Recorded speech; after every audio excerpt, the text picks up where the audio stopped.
Welcome to Epilogue Podcast, the show where we discuss some stuff that happened on a different show ages ago which nobody really cares about anymore.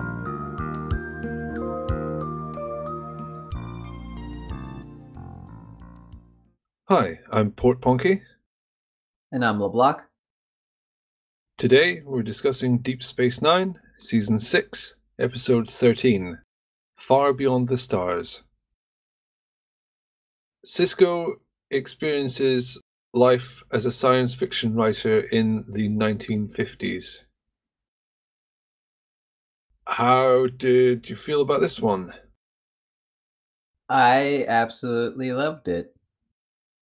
There's a surprise? I have to guess that's common for this episode. It's one of the notable ones. It's a strange one, though. It's really quite a weird episode, in my opinion. It is weird, and it doesn't advance the themes or plots at all, which we've been praising them this whole season. This is completely separate, but it still works, and it's really fun to watch. Well, it does tie back to the Dominion War. Sisko wants to give up and quit, and at the end, he doesn't. His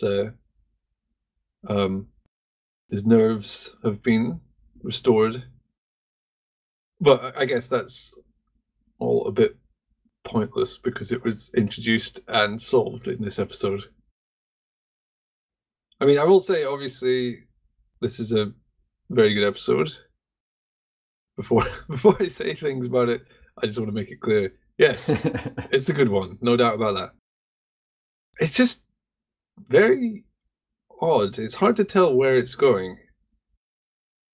Where it lands doesn't follow what we saw. The takeaway at the end, I don't understand why they went with that closing after what we saw. What, you think the racism angle was stronger and then it sort of diverges into what is reality at the end? Yes, exactly, which kind of undercuts what they were going for. Does it, though? Maybe not. It just seems weird to have this episode that explores racial tension and then talking about reality at the end. What is reality? I don't know. That's what I mean. It's weird. It's very hard to pick apart what exactly they were going for. They had to choose something else, though. So I can see why they did it. Because in the world that Sisko lives in, presumably racism isn't so much a thing for humans. It's supposed not to be, no. Right. So it would be weird for Sisko to suddenly talk about civil rights and stuff. On Deep Space Nine, people would look at him and say, hey, that's been solved. What are you going on about? So I can see why they had to diverge, but it still feels strange. It was good, though. It's weird, but it's definitely powerful. I think even without the stuff at the end, or maybe despite of it, depending on how you feel, the central story of the Benny Russell, the sci-fi writer, was excellent. The central story is fantastic. Slavery casts such a long shadow in America's turbulent history. It's just loaded with racial tensions. And I thought in the beginning, when we first see Sisko, 50s Sisko, and, well, I'm assuming 50s. 1953. Okay, did they say it and I missed it? It's on the magazine cover, if you pause and zoom in. Okay, well, when they show Sisko and then he's being greeted by O'Brien and everything seems happy, and I thought, oh gosh, are they going to brush aside the awful racial issues of the time? That's insane. I will turn this off if that's what they're doing. But then, no, that was what the whole episode was about. They tackled it. They did not shy away at all. We have a man being denied his work because of his skin color, a youth being gunned down by the police. The N word was said. I was Yeah, jeez. amazed that they went there. So they were really brave here, and I applaud them so much for that.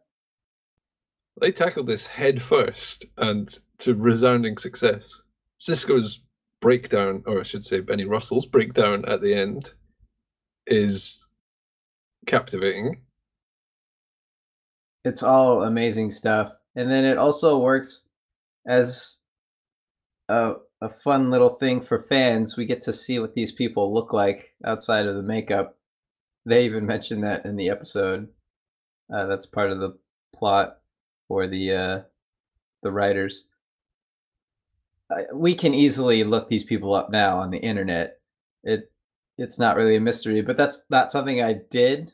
So this was still shocking to me to see Martok and Quark and Odo all out of makeup. I was surprised. Martok looks really not how I'd expect. No, not at all. And then Ducat is way older than I realized. Yeah, he's not a young man when this is filmed, but in Cardassian makeup he appears youthful, like in his 30s or 40s or something. And Worf, he doesn't look like Worf to me. Oh, yeah, I didn't even recognize him when we first see him as Willie Mays.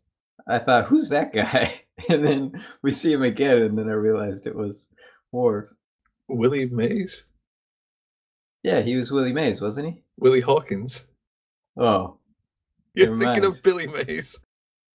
No, Willie Mays is a famous baseball player who played for the San Francisco Giants, the uniform he wore. But I guess that's just a reference to that player, not supposed to be the actual player. I Okay, missed that's that. interesting actually, because they got a Willie Mays baseball card. Oh, yeah, I forgot. But Worf was the person I stared at the most and thought, you do not look like your character, or what I imagined you look like under your character's makeup. Weirdly, Quark looks like Quark somehow. He does. That sounds terrible. That sounds like a horrible thing to say about Armin Shimmerman, but he's very... His face is kind of like Quark's face. I don't mean he has huge ears or whatever. It's the jawline and the eyes, I think. And possibly the fact he's not got much hair up top, so he's you can see the skull kind of clearly just like on Quark. Along with all of that, he's not super expressive in his face outside of the makeup, and then with the makeup on, I'm sure that's really restrictive, so he couldn't be anyway. So that he wasn't really expressive kind of made him look more like Quark. He was maybe playing it plain. Did you see the note on his desk that says a cheerleader cannot fight vampires? I did not. Yep, because it was tiny. But he was in Buffy the Vampire Slayer at the same time as this episode was, as this season was airing. He's the principal. That's pretty good. Little reference there for people who spend too much time pausing the episode rather than watching it. They did a wonderful job with a lot of the details in this episode. I love the sketches that Martok was showing, specifically the Deep Space Nine one, how it's done in that retro style. I thought you were going to say specifically the one with the praying mantis and the scantily clad woman. Oh, well, that was fun too. Oh, and the music, it's totally outside of the typical tunes we hear, but it was period appropriate and swinging. I liked hearing that stuff. I guess that's the good thing about doing stuff set in a specific period, and you can draw on period music. Especially if it's to do with sort of black culture in the 1950s. They had a lot of funky stuff going on. Swing and jazz and cool stuff. There was even like people look back on it now like, oh yeah, real funky, but a lot of it was to do with oppression. Like they weren't allowed to go to the same venues as other people. Yeah. But in retrospect, yeah, that's a funky soundtrack. Lots of nice upbeat tunes. They even spliced in some old footage. It was quick, but I like seeing that too. That comes through very obviously nowadays with HD everything. I mean, the series isn't in HD, but with the quality of a DVD, you can see the resolution change for the stock footage. There have been advancements. But they did go crazy with the details. There's lots of little background details as well. For example, the writers worked in the Trill building.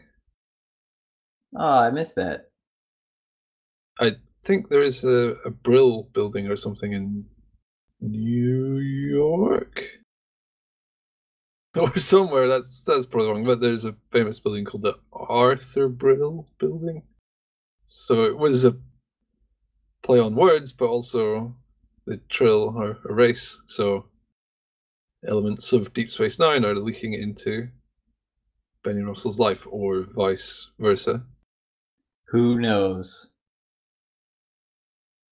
But the thing about him saying maybe this is all just fiction is weird, because it is just fiction. Somewhere out there, many viewers really are playing through these episodes and bringing it to life in their imagination. When he wrote about Deep Space Nine, he must have skipped the first 2 seasons because everyone was praising him. Did he write one story and then 6 sequels? Something like that. So 7 stories, 7 seasons. Make the first one a dream. Yeah, there you go.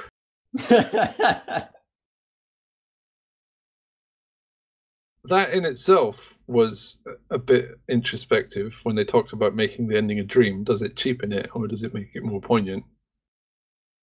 That was interesting. I like that was raised. I kind of wish they talked about it more. It's odd because the episode is a dream sort of episode, so that's what you're thinking as you're watching it. Yeah. The weirdest self-referential thing for me was when Kira said, "Oh, there need to be more females in sci-fi." Yes, I agree, but that's really strange to come from a character here, because it's like the writers patting themselves on the back. Oh, we're so great. We have Kira and Dax in our show. Let's point out how great we are. Kira was, or Kay was unable to reveal she was a woman and was writing under a pseudonym. It fits. And one of the main Star Trek writers from, I think, the original series onwards is DC Fontana, who sounds like a guy, but is a lady. And writing under a pseudonym. Yeah, not just because of her, but what she was saying about writing under pseudonyms was incredibly common then, and is still common now. J.K. Rowling didn't want to be known as a woman writer up front, which is why she used initials. I mean, it works both ways. You get people writing books with female pseudonyms because it's the type of literature which women write and stuff. The sexism is as ingrained as the racism. Although now I would like to think both are a lot better. Things have progressed, but they're not great. Things are getting better all the time. If you look how mad people got about a black actor being in Star Wars Episode 7. Well, most people were fine with it, but there was a lot of people annoyed on the internet about a stormtrooper being a black guy under the helmet. There was a loud minority. It's shameful. It's 60 years after this episode was set, and it's still there, so we have a long way to go. And while a show with a black captain can exist, Deep Space Nine, it doesn't mean people will watch it. The show doesn't get the praise it deserves, and it didn't do well in the ratings. It's kind of the pariah of the Trek series because, well, apart from Enterprise, original series, Next Gen, and Voyager are all very much the same formula. They're all cut from the same stone. Deep Space Nine is a bit different. It's just doesn't have the same feeling, especially at this point. It's quite diverged from the formula. But a Star Trek fan will either rank Deep Space Nine as their number 1 series or their number 5 series. Generally, it's a very polarizing show. I think it's great. I think it's great too, which is why that is so weird to me to hear. But I haven't seen any other Trek, so what do I know? They're all good apart from Enterprise and Voyager. Except for the bad parts ones. of Next Gen. Well, parts of Deep Space Nine suck as well.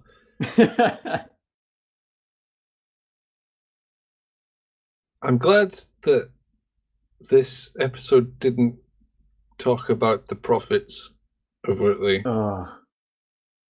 It's at the start you think, oh, it's going to be another prophet vision. He's going to have a lot of visions and it's going to add up to some number. They danced around it really well using the priest. There are prophets in Catholicism, so why not? Prophets in most religions, really. Yeah, so it blends in. In the end, you don't even know if it was a vision from the prophets or not. I think I would have hated it if this were overtly from the prophets.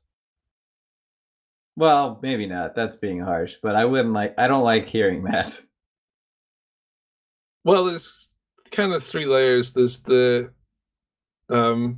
philosophical layer where they discuss what reality is on Deep Space Nine, and then there's the race issue layer, and then there's the self-introspective layer. And those 2 are fine regardless of the outer plot.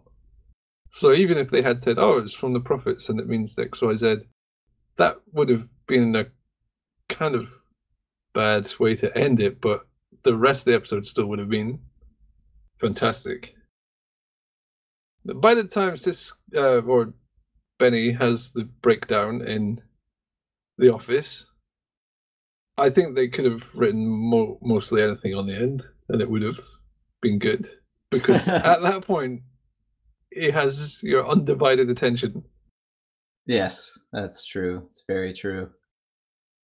Leaving him staring out the window, looking at the reflection of his other life, questioning which one is really the real him. Does it make it more poignant, like Bashir says? Or does it cheapen it, like Quark said? Or is it neither? I didn't really care at that point because what came before was so good. I was stuck thinking about that and not really about this whole reality thing. Yeah, they'd already nailed it at that point. You could argue for either way, I think, if it cheapens it or strengthens it. I think it strengthens it. I like that kind of stuff. Anything could be executed well, any idea, even cliches like dream episodes. I don't think a dream stops something from being good just because it's a dream. It's just down to good storytelling. This might have been a dream episode, but it didn't feel like one. They didn't go through all the cliches, heartbeat sound effects, soft focus, slow cuts, random slow motion, all this sort of stupid stuff. One tiny moment I liked a lot was when Benny exits his work. He has the Deep Space Nine drawing. It leaves him. He loses it, and then it's taken by Ducat and Wayun, which is what happened in the show. Deep Space Nine was taken, and then he wins it back. He gets it back. I assume it was intentional. I really liked it. That is 100% intentional. I guarantee it, because there was lots of little references to the actual relationships on the show, e.g. Quark's character and Odo's character hate each other. Bickering like a married couple. I love how subtle that was. Yeah, Dax's character was useless. That's another reference. I did think of that. I thought, oh no, they made her useless. O'Brien's Isaac Asimov-like character, Albert, was obsessed with robots and sort of engineering type stuff. Okay, I wanted to ask you about that. I got the robots thing, and that made me think of Asimov. I don't know anything about his personal life or his social interactions. Was he kind of strange like that? Is that what they were going for? He was an odd guy, but he was very eloquent. He didn't stumble over his words or anything. Okay. That was weird to me that they made O'Brien stumble like that.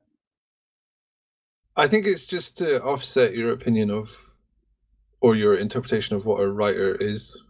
People think that they're like a dashing kind of, they give elegant speeches at the drop of a hat and stuff, like they're well spoken, whereas that's not necessarily the case.